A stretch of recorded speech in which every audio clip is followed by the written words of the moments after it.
రాయలసీమకి ఏదైతే హార్టికల్చర్ హబ్గా తయారు చేయాలని నీటి సమస్య ఉంది కాబట్టి 90%తో డ్రిప్ ఇరిగేషన్కు సబ్సిడీ ఇచ్చాం.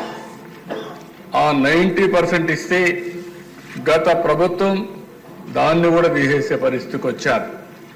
అలాంటి ఏ విషయంలో చూస్తే అధ్యక్ష రాయలసీమకు ఒక్క పని చేసిన దాఖలాలు లేవు.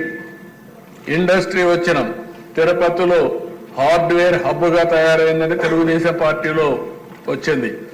నిన్ననే మీరు చూస్తే కొప్పర్తి, ఓర్వకల్ 2 ఇండస్ట్రియల్ పార్కుల కోసం గవర్నమెంట్ ఆఫ్ ఇండియా శాంక్షన్ చేస్తే 2 కూడా రాయలసీమలో పెట్టి 5,000 కోట్ల రూపాయల దగ్గర దీనికి శాంక్షన్ చేశాం.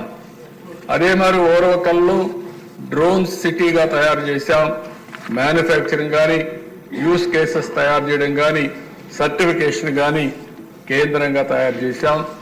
అందుకే కర్నూలు టౌన్ని ఒక మంచి టౌన్గా తయారు చేయాలనేది తెలుగుదేశం ప్రభుత్వం యొక్క సంకల్పం. తప్పకుండా చేస్తాం.